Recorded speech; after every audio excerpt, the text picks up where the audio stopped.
So, welcome back to 1 Samuel chapter 17.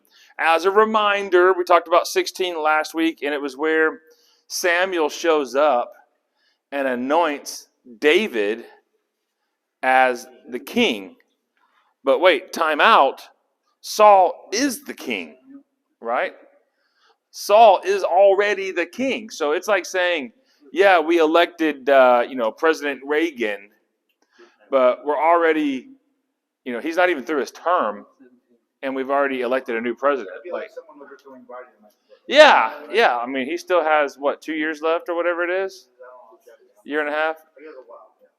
Yeah, but it's like somebody going in now and saying, no, you're the president now. Like, well, where's my term? Like, what's the deal here, And so we see that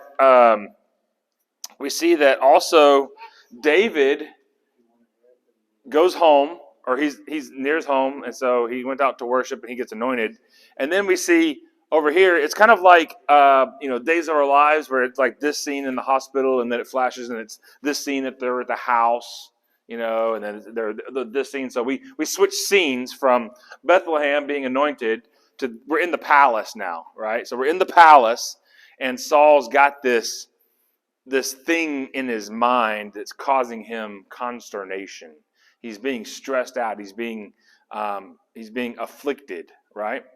And so when we see that he's being afflicted, we see the people around him in the throne room say, "Well, we know a guy that can play some good music." His name is Jimi Hendrix, and no, I'm just kidding. We know a guy that can play some good music on the lyre, the harp, right? And so he said, "Well, go ahead and bring him in." What's his name again? He's like, "Oh, this is David, the son of Jesse, the Bethlehemite."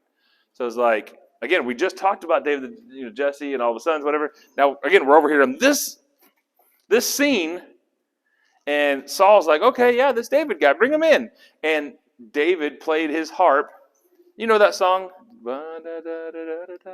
Hallelujah.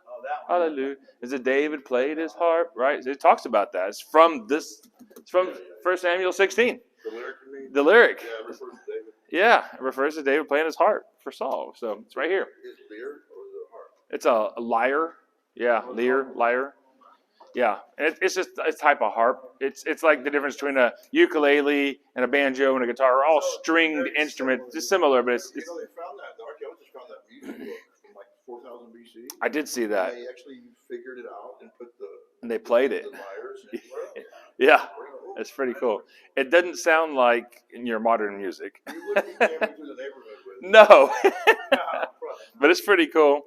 So then we see that David is serving Saul, and Saul like, man, that's my boy right there, David. I like that guy. He's a good kid.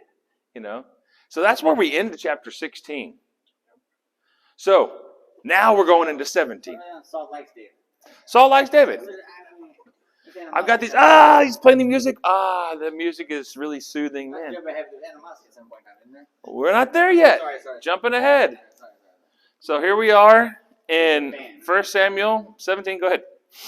1 Samuel 17. If you have your Bible with you, open up to 1 Samuel 17. If you don't, just listen along. I am using the modern English version as is usual, but you're welcome to use the English Standard Version, the NIV, NASB, the KJV, the NKJV. I wouldn't recommend that version. Not the KGB version. That would be bad. So here we are in 1 Samuel 17, and I'm going to read through here, and we'll start our like our normal deal. We'll kind of read, we'll talk about it, read, talk about it. And I do have my notes here. Mike got to see how the sausage was made a little bit as I was making my notes here. So yeah, we were watching the kids splash around in the little swimming pool there. All right, so make sure my notes are here. All right, so 1 Samuel chapter 17. Now the Philistines gathered their armies for battle and were gathered at Soko, which belongs to Judah.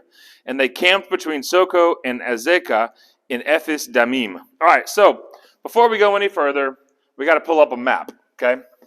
And as you all know, I am a master cartographer. Absolutely. So we've got the Mediterranean coming around here, and it comes out here, and then we've got the Nile River Delta like that, right? We've got the Dead Sea, the Jordan River, the Sea of Galilee, and the Jordan River goes up here. We've got the Nile coming up into here, into the Delta. Everyone tracking? Yep. Okay.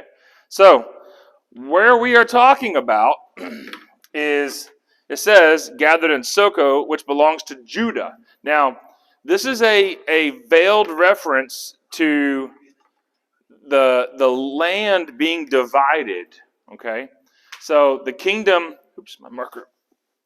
The kingdom ends up becoming divided after this point, but in retrospect, they're saying it's in the land of Judah. So the way to think about it is this: You mean Israel? the nation gets divided into two, but it's still not divided in two right now. It's still one, but they're saying in the land of Judah because it's both a geographical location and it's also the future southern kingdom of the nation of Israel. So it would be like us saying, like Texas is part of the South. Like, we're not currently part of the South, we're part of the Union. We're 50 of the United States, right? One of the 50 United States. But at some point in our past, we were part of the South, the Confederate States. Oh, yeah, that's right. Like it, love it, hate it, doesn't matter. It's a fact, okay? So when we say things like this, we're not saying that we love that it's part of Judah or love that it's part of Israel, but you just need to recognize that they're talking about sometimes the geographical location of Judah, and sometimes they're talking about the southern nation of Judah. Okay, so we are not in a place where we're talking about the southern nation of Judah. We're talking about the geographic region of Judah. Is everybody clear on that? Yep. Cool? All right. So this line, this is Jerusalem right here, and Judah effectively was right above that line and then down into here. That was basically, I'm going to put J for Judah. Ta-da! That's what the geographic region becomes. North of that, you actually end up with a couple of different areas. You have another region that's over here, and I don't know where the extents are down here, but that's the region of Moab. Anybody heard of Moab? Mm-hmm. That's the region of Moab. Then you have up here, does anybody know what the S stands for? Samaria. This is where the Samaritan comes from. Okay? Over here, you have what's called the Deca. I'm having a real brain fart here. The Deca. Anyway, whatever it is, I can't remember the word. It's for 10, and it's the 10 city states, huh? The 10 city states of the Roman Empire that comes in there later. Okay, that's in the future, but if you're looking at an Old Testament map, it won't show it like this. I'm giving you reference so you kind of know where things are. Okay, this is also over here, up in here. This is where you have the bulls of Bashan. You read that in the Psalms as well. That's where they're located up here. You can also see this is generically in this land here, going to be later called Galilee. Okay, and so we kind of have these different areas. But like I mentioned, I'll draw it over here so I don't mess up my map. But like I said, you got the Sea of Galilee, you got the river, you got the Dead Sea. Eventually later, it just becomes that in Israel. That's the northern kingdom and the southern kingdom. We're not talking about that. We're talking about the region of Judah. And then down here is what we call the Negev desert. Okay? It's just wilderness down there. Everyone tracking with me? You have an idea? Okay, so let's go back to verse 1 now that we see what we're looking at here. We're gathered at Soko, which belongs to Judah, and they camp between Soko and Azekah. So effectively, they are right about in here. And that's where the Philistines are. Now, by the way, do you know where the Philistines originate? Close, but terribly wrong. Modern day, the modern day Philistines have another name that's very close. Do you know what it is? The Palestinians. The Palestinians. And so you actually have what's called the Gaza. You ever heard of the Gaza Strip? The Gaza Strip, guess where it is? They still fight over today. Oh, really? The Gaza Strip is right through here because that's where the Philistines were. And then there's also the West Bank of the Jordan River through here that they're fighting over because that was originally the what? The Philistines. No, the Samaritans were up here. But those Samaritans are a mixed blood of all the Amalekites, the Ammonites, the whatever, and the Jews. Then they mixed all together. And that's why the Jews shunned them, because they weren't purely Jewish. Half-breeds. Yeah, so that's why they separate. Also, the Samaritans always wondered why he referred to her as the good Samaritan. Why not just say Samaritan? Why Well, good? because he was good relative to the other people in the story. He was good relative to the other. In that story, which let's go on one small rabbit trail here. When you look at that story, you got a beat up dude on the side of the road. He's a Jew. I think it even says he's a good religious dude. Like he's high standing, normal guy. Okay.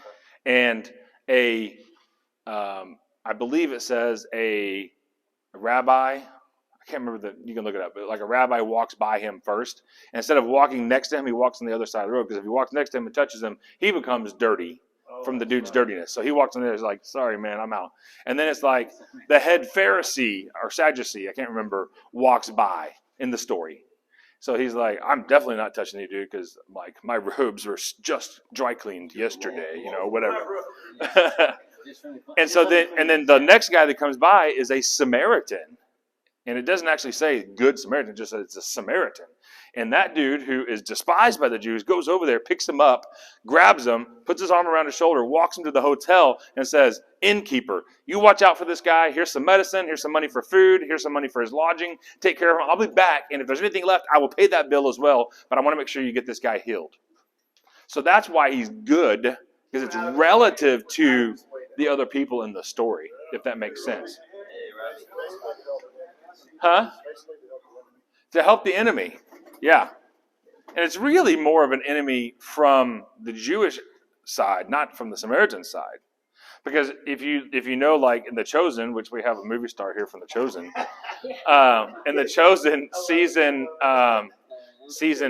2, I think it is, when he's with the woman at the well, she basically says, well, like, you guys must worship on, Mount Zion in Jerusalem, or the Temple Mount. Well, we were worshiping over here on this mount before that, because they're trying to uphold their Jewish roots. Right. So they're saying, the Samaritan people are like saying, yeah, we got mixed blood, whatever, who cares? We're still trying to worship God. Y'all won't even let us go worship in the place where we worship. So we're still worshiping him over here where we worshiped before you were even over there in that location. So anyway, that was a little sidetrack. So here we are. We're in the land of Judah. We're in the Gaza Strip, effectively, southwest of Jerusalem, which is basically that dot right there. This is where we are, Soko. Okay? So that's all of that from verse 1. So, so let's go to verse 2. Saul and Israel's fighting men were gathered, and they camped in the valley of Elah. If you didn't know, the valley of Elah is right about here. Okay? They are approximately 3 miles or less from each other. Very close proximity. Very close. And you can see across the valley, you can see all those ugly, smelly guys across the way. Okay? It's not like we're dropping bombs from 30,000 feet. You don't see anything like this. Is still hand-to-hand, face-to-face, up close and personal battle. And they drew up in battle order to meet the Philistines. So like, hey, we're going to be arrayed in order, one side by side. You're going to be behind me, but you're going to be in between me, so that way you can put the spear between us, and when we're going to have the shields and all the whole thing, right? So they're going to, whatever their plan was, their Jewish phalanx, all right? That's where all the shields are lined up together, whatever it is, okay? That doesn't matter. We're not doing an ancient Hebrew military review tonight, so that doesn't matter, okay? But they drew up in battle order to meet the Philistines. Verse 3. Now the Philistines were standing at the base of the mountain on one side, over here, and Israel was standing at the base of the mountain on the other side, and the valley was between them. So you can't really, you have the high ground, but you can't really I can't really thrust a sword very easily, on a mountainside here. So where do we have to fight? On flat ground? In the flat valley. Yeah. Okay, but they're up there on the mountainside too. They're on the side of the hill. They both got high ground. They're both on high ground. So it's basically whoever goes first. It's like playing chicken. It's like, we're gonna go. We're gonna no, you go, and then we'll come after you. No, you run first, and you get tired. Then we'll just walk off the hill. Or yeah, exactly. Give us the high ground. Yeah. So you kind of see this standoff, right? Can you imagine it now? Because they're on the mountain.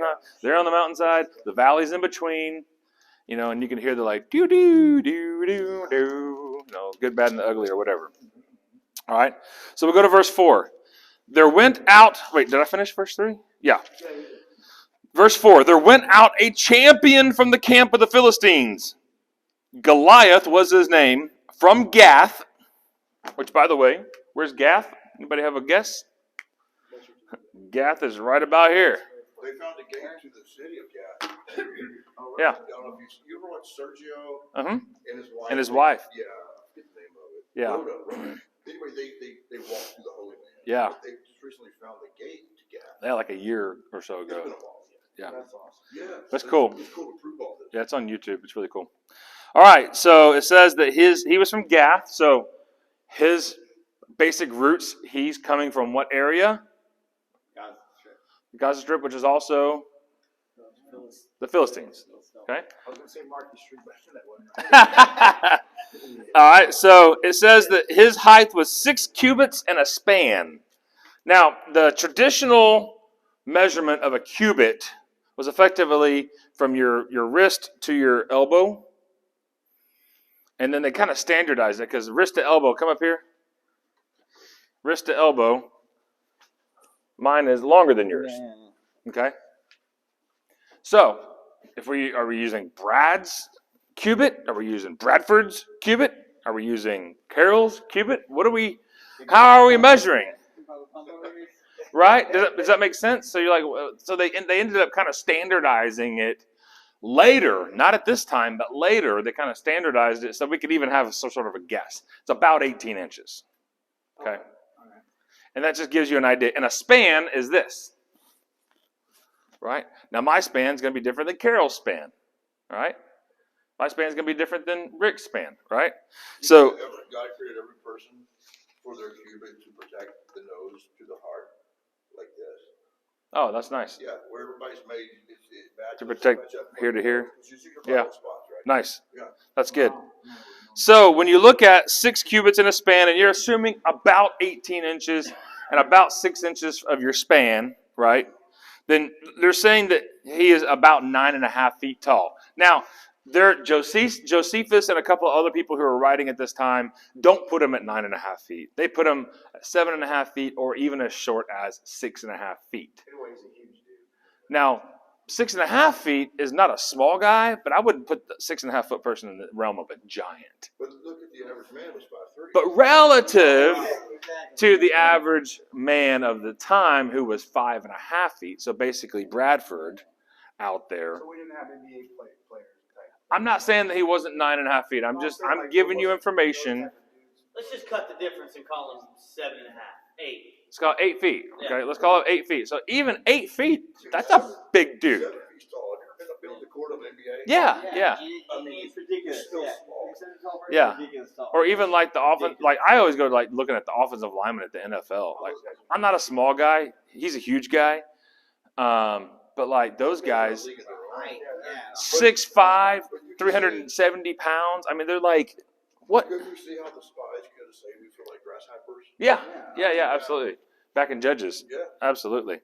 So you see, he's, let's just say on average around 8 feet. Kind of take the middle ground here. 8 feet. That's not a small dude, He was especially dwarf an NBA player. relative to a Yeah. 5.5 foot Yeah. tall guy. 8 feet is Gigantic. gigantic. Okay. So here we are, 8 foot dude. Let's go to verse 5. He had a helmet of bronze on his head. If you don't know, bronze is a mixture of brass and copper together and tin. It's an alloy that they could mix together. This also gives us a clue that they're not in the middle of what we call the Iron Age. It's not that there's no iron there. It's just they don't have the capability of making large productions of iron. My Yeah, book says 9 feet 9 inches. Oh, wow. yeah. So You know what he was whose cubit and span are they using? Yeah, I mean, I've seen it on 3 meters disagreement. Some say 8 foot, some say 10 foot. It is, yeah.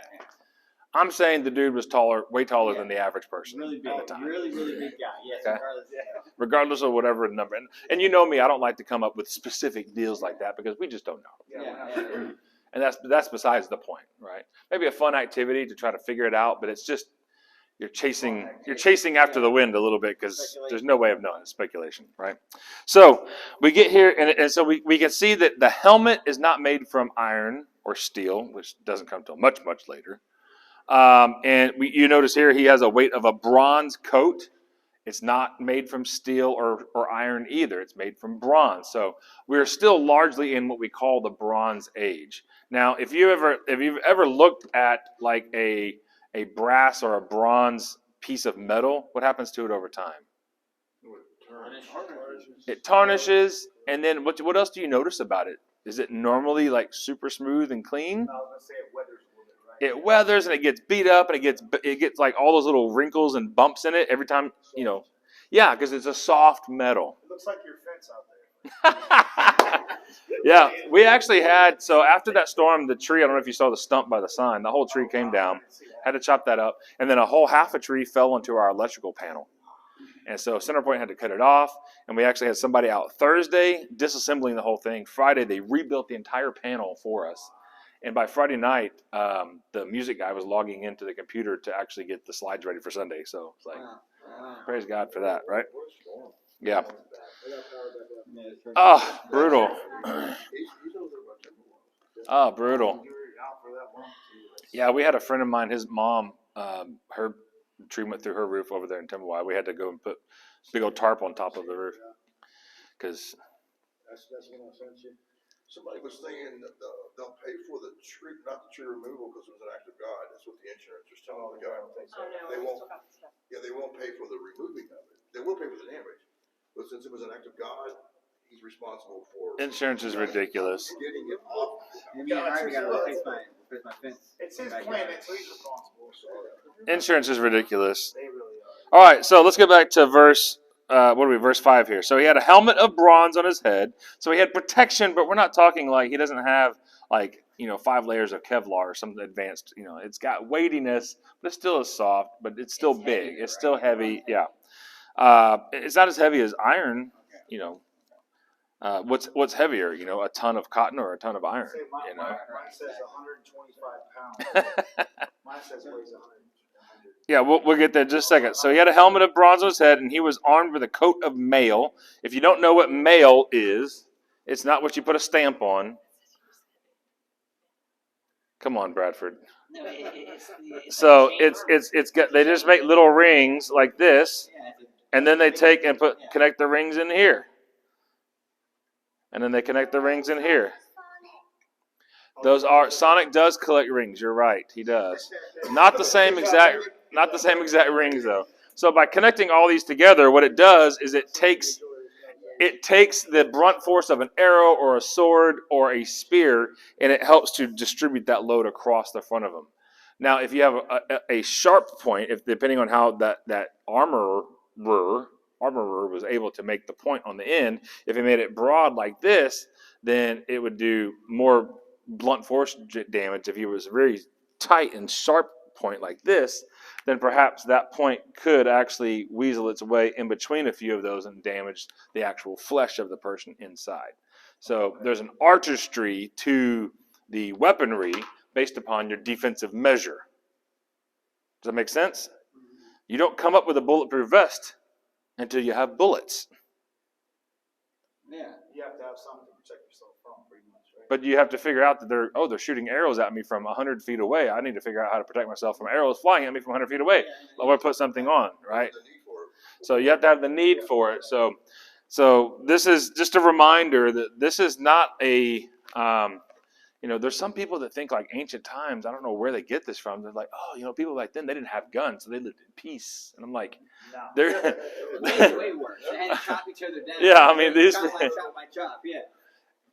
I'm against violence. unnecessary violence. I'm totally against it, but like a gun's clean. I mean, when you look at it from the technique, boom, done, it's over.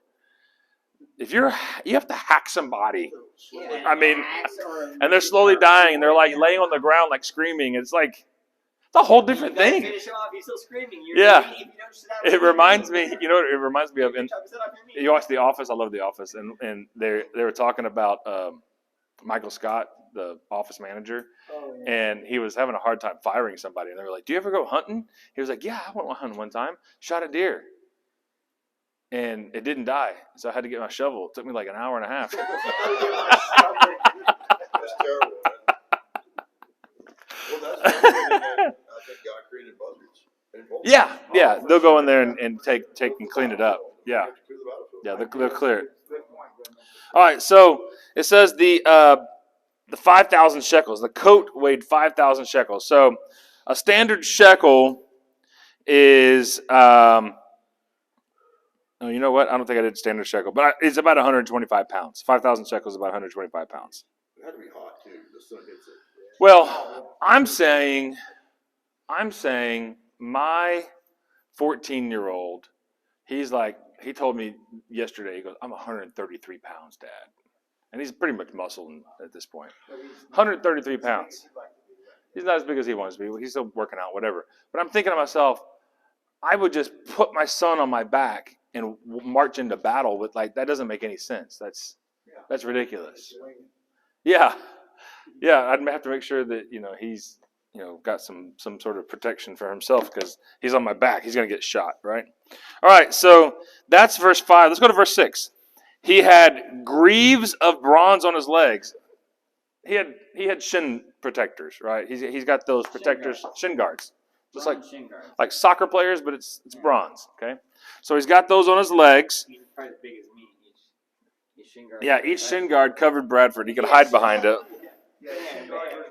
And he had a bronze javelin between his shoulders. So he's got 125 pounds of chainmail, at least maybe a couple dozen pounds of bronze on his shins, and he's got a bronze spear, a javelin, as they call it, which means it has points at both ends that he can throw, Is this talking about the weight of the spearhead? Yes, on the spearhead, but not the javelin. We don't know how much the javelin is, but I can guess it's 5 to 25 pounds. I don't know. I mean, so the dude's walking around with, what are we at? 175 pounds of stuff. He probably weighs 400 pounds, but His armor bearer, the hard time he had. yeah, Wow. that poor kid, All right, so it says that the staff of his spear was like a weaver's beam. And so a weaver's beam, you're looking at about between 2 and 2.5 inches thick for the part that he holds. Looks like a curtain rod. A little bit bigger. Yeah, a little bit bigger than a curtain rod even, right? So 2 to 2.5 inches thick, and then it's about 5 foot long. So I got something this tall, about this high. That is a honking piece of wood. Oh, yeah. I mean, that's a small tree. Okay, just with that alone, you can knock people out, right? You just swing that thing around, you're knocking people out. So then it says here, the staff of his spear was like a weaver's beam, is iron. This is the only thing that said iron, right?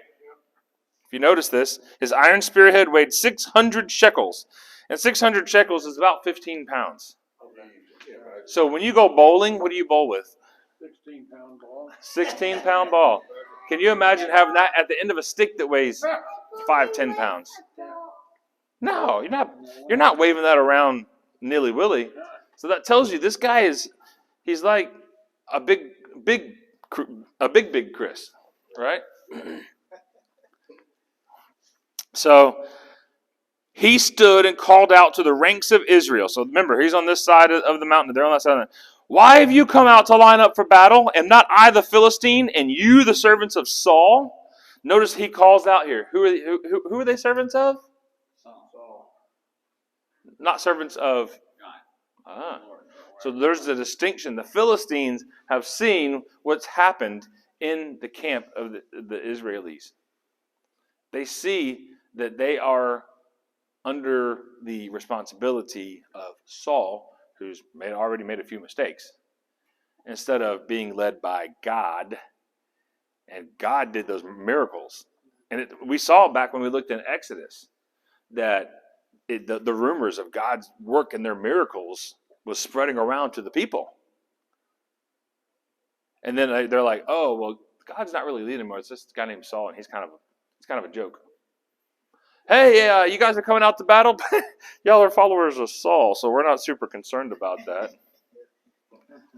Stumbles around a little bit. Yeah.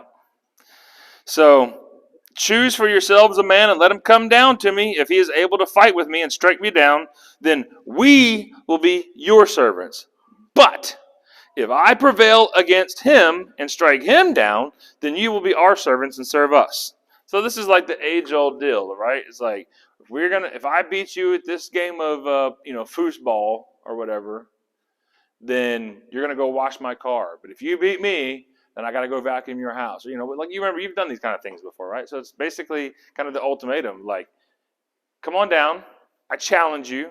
I triple dog dare you. Triple dog. He went straight to triple dog dare.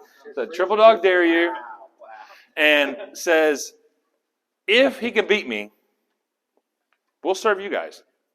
But I'm so confident that's not going to happen that if you beat us, then we will serve you. Okay? So that's where we are.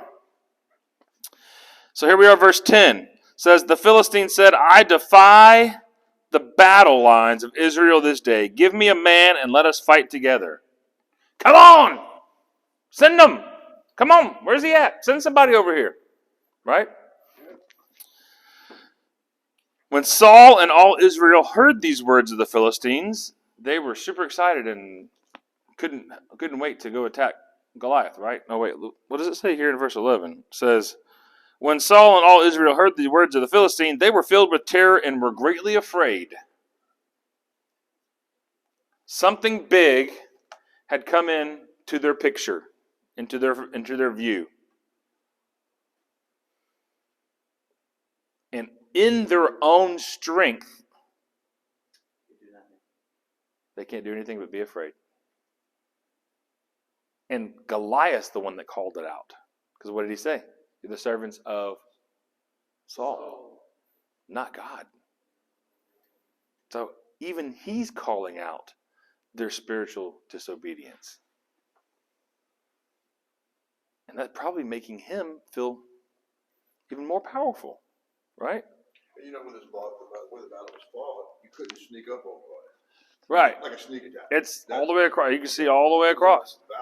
That's true. Good point. Yeah, I mean, like, come on, bring it to me. Because you look at why did 20 guys just jump the dude? You rush the guy. Like you said, they really couldn't. So verse 12. Again, that's on the battlefront.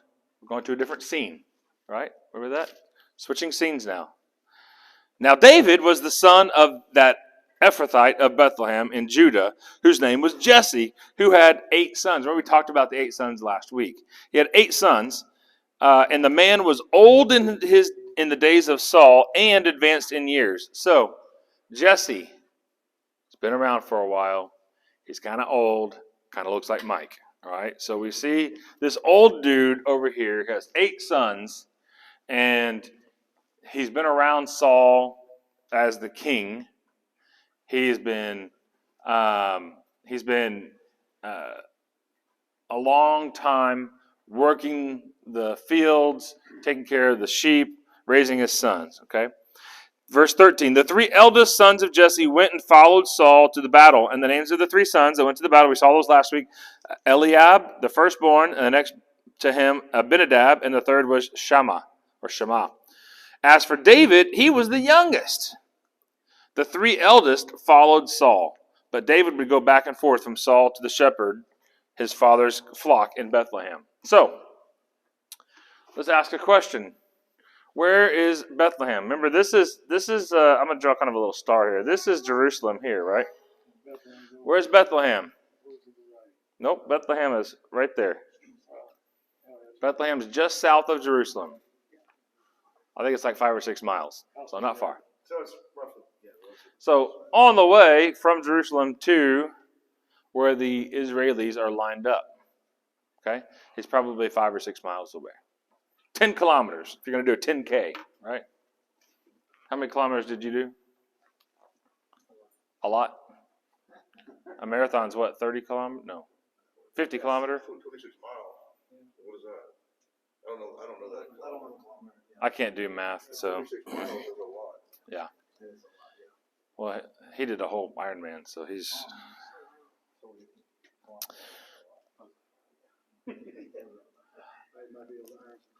I get winded running to the car from here, so. So, verse 14, as for David, he was the youngest. The 3 eldest followed Saul. But, in verse 15, David would go back and forth from Saul to shepherd his father's flock in Bethlehem. So, David's going back and forth here, right? We're not talking cross country. We're not talking going from Spring, Texas to Conroe. He's going 5 or 6 miles back and forth, right? He's going up and down I-45 between 1960 and Loetta, or 1960 and 2920, whatever it is. Just going, okay? So, because some people lose the idea because Texas is so big and Houston is so big and so expansive, and we've got 4 loops around the city now or whatever it is, and we have this huge deal. It wasn't going that far. All right. The Philistine stepped forward morning and evening and took his stand daily for 40 days. So if he's doing it morning and evening and he does it for 40 days, how many times is he making the challenge? 80. 80 times. I don't think I ever realized that. You would think that at some point somebody in Israel would be like, fine, I'll go. Good night, 80 times. We're getting embarrassed over here. This guy's just, I'm going to die anyway. I'll go. Whatever. But no, the people, the men of Israel are hiding. No, didn't they go home at night and then come back the next day? No, because the clue there, they didn't go home at nighttime because it says here. David brought food to his brothers, right? And on top of that, you look in here in verse 2. It says they drew up in battle order. Okay. Battle order implies they're there encamped at the battleground. They're not like in a garrison back in town or they're there on. Yeah. So verse 17. Then Jesse, remember Jesse is David's dad, and he's back up here in Bethlehem. Jesse said to David, his son, take now for your brothers an ephah of this parched grain and these 10 loaves, and run to the camp to your brothers. So, what's an ephah? Good question. What's an ephah? An ephah is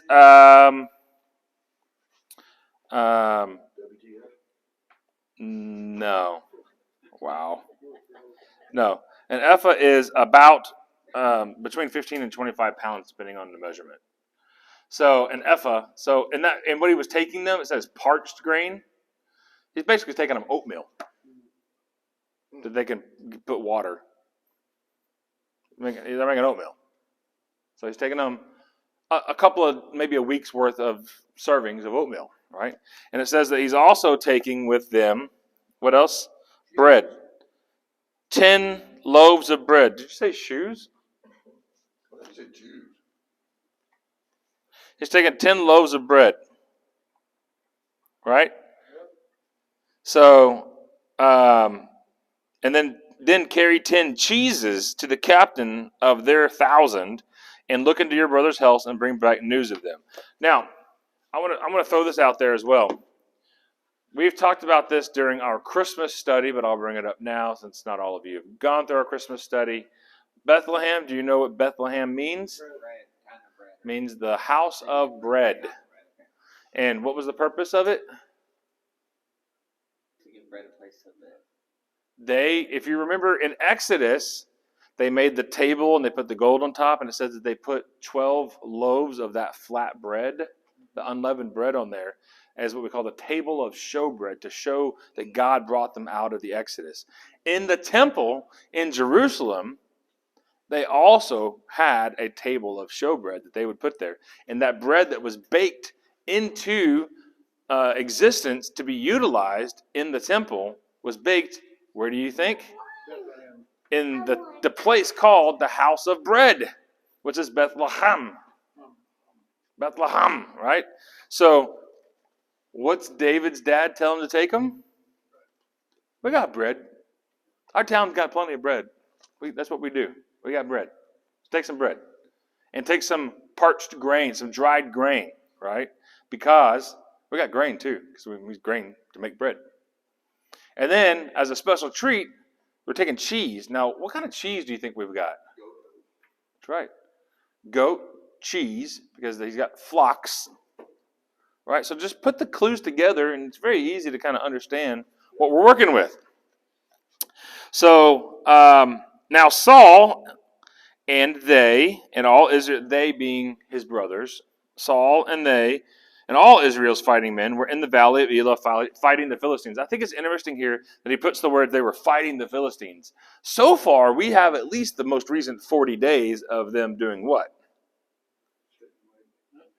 Yeah, hanging out over there, scared of Goliath. So I think it's interesting. It says they're fighting the Philistines. They're really just hanging up on their mountainside while he's walking to the bottom of that mountain over there, that hill, and crying out, and them going like, I ain't going down there. No way. I'm not going to do it. So it's interesting that they put that they're fighting, because they're not really fighting. I think what it means, though, is when you are out of your house and you're out in an encampment, how do you explain? And they probably didn't have like the letter system that they would send letters back and forth. They were there. They just weren't actually. They were there, so you just like we're fighting the Philistines, whatever. Like I'm not going to go through this long example, and I certainly am not going to tell them back home that there's a giant who keeps calling us out, and we keep not responding. Yeah. So we're just going to keep saying that we're fighting. Yeah, we're fighting a big fight down here. 40 days. 40 days. Right? Is that making sense? They're fighting with the Philistines. I think it's interesting because they're not fighting. So verse 20. So David rose up early in the morning and left the flock with a keeper. Notice David doesn't just leave his responsibility. What does he do? Delegates. Yeah. He delegates. He doesn't just walk away. And that's actually a great example of what God does, because it says he leaves the 99 to find the one. You've heard that? Do you think truly that God just leaves us all to our own and goes to find the one lost? No. He places the keeper, the Holy Spirit, to help us and guide us and guard us while he seeks for that one. He doesn't just leave us alone. That doesn't make any sense. Right? I mean, think about that. So David does, as an example, a real world example of what God does when he goes to look for that loss. I put these other helpers here, these overseers, these substitute shepherds, as they were, right?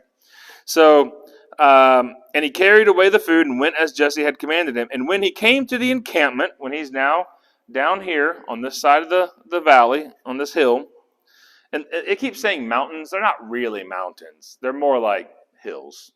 They're maybe like 600 feet tall. I mean, that's not nothing, but it's not 10,000 feet of elevation or anything like that. Okay, they're pretty low. And when he came to the encampment, the army was going out to the battle line, and they shouted a war cry. So David shows up, and those guys are all like, "Okay, we're gonna do something this time." So they're like, "Yeah!" So you can see David going, "Oh, are we actually going to do something here?" Because remember, David's been going back and forth. He's seen the guys kind of sitting down on the rocks, not doing anything. So he comes and says they're letting out a shout of a war cry. He's like, "Let's go! Yeah, we're going to do something. This is awesome." And Israel and the Philistines ordered themselves in battle lines, army against army. So now, in my opinion, they're now off the hill. They're now off the hill. It's like, oh man, we're going to do something now. Let's go. And David left his things with the keeper of the equipment. So the quartermaster is what they call it in the army. He left his stuff with the quartermaster. Here's the loaves of bread. Here's the oatmeal. Here's the cheese. And here's my personal belongings. I'm going to the battle line. And he ran to the battle line. And he went and greeted his brothers. Like, "Hey guys, I'm here." And remember, he's the young one, right? He's like, "Hey guys, I'm here. This is exciting. You guys are going to..." And you can see his brother's like, "What are you doing? Why are you here?" Like, what are you doing? And so he went and greeted his brothers. Verse 23, and as he was speaking with them, the champion Goliath, the Philistine from Gath, was going up from the battle line of the Philistines, and he spoke these words, and David heard them. So apparently, David had not been going in the morning or the evening time because he hadn't heard it yet. This is another clue we can back out to get the information. When you wake up in the morning, what do? Go to the bathroom, and then what? Shower, get dressed, brush your teeth. Maybe get coffee or breakfast, egg, oatmeal, cereal, something. Right? You're hungry. You don't shower and get dressed? You just do I shower at nighttime, so my sheets are clean when I go to bed. I did play it. So I used to be a morning shower person, but then I was like, I'm putting my dirty self in the bed. No, I'm switching. And in the summertime I do both. In the summertime I do both because it's just gross. Like a dirty bed. But if you clean it off in the morning and you're the one sleeping in it, I don't care. All right. So here's the deal. If you have a flock of animals, when they wake up in the morning, what do you need to do? You got to care for them. You got to take them over to the stream or to where the little pond is. You got to take them over here to the grass. You got to let them eat. You got to let them drink. So that's in the morning time. During the middle of the day, what do the sheep do? Nothing. They just lay down because it's too hot, too sunny. They just sit around. So David would probably leave during that time, run up to the battle line, talk to his brother or whatever, and then he would come back in the evening time because why? What happens in the evening time? Time to put them up. He'd put them in corrals and defenses and the caves or whatever it was to protect them overnight. So when did Goliath come out? Morning and evening. And what was David doing? Working. So here we see now, after 40 days, that Goliath comes out. They're all arrayed. No, they're like, okay, I don't see the giant. Let's go. Come on, guys. Yeah. And they get down there, and then they're like, yeah. And all of a sudden, you see boom, boom, boom. It's like, oh, here he is. Here he is. I thought he was maybe out of town or like. He was on vacation. Thought he was on vacation or something. And so when David heard these words, verse 24, all Israel's fighting men saw the man, Goliath, and they fled from him and were very afraid. So they're running back up into the hill. Okay. Verse 25, the men of Israel said, have you seen this man who's come up? Surely he has come up to defy Israel. And it will be that man who kills him. The king will enrich him with great riches and will give him his daughter and will make his father's house exempt from taxes in Israel. So this is interesting that this is what's being said. I can't tell you that Saul didn't offer those things, but up till now, we haven't heard of anybody being offered these things. I wonder if it's possibly one of those things where it's like these rumors kind of get started. It's like, oh man, I bet. He's going to give you his best daughter. I bet, dude. And you know that Sarah is just absolutely gorgeous. And if you can kill that Goliath, dude, King Saul's going to give you his daughter Sarah, and she is beautiful. And oh man, you'll be rich. And I bet you'll never have to pay taxes again. Yeah. It's going to be amazing. Yeah. And so that's how rumors start. I'm not saying that Saul didn't say it, but so far we haven't seen any inclination that he said it. Yeah, it sounds good. Yeah, it sounds good. But then we get into. Let me get to my notes here. A reward from Saul is now added. Oh, I'm sorry. Goliath challenged Israel, and so when Goliath started screaming, all of Israel fled. So a reward from Saul has been listed. Now, whether Saul actually offered it or not, I don't know. Let's continue, right? So it says here, David spoke to the men that stood by him, saying, what will be done for the man that kills this Philistine and takes away this reproach from Israel? For who is this uncircumcised Philistine that he should defy the armies of the living God? So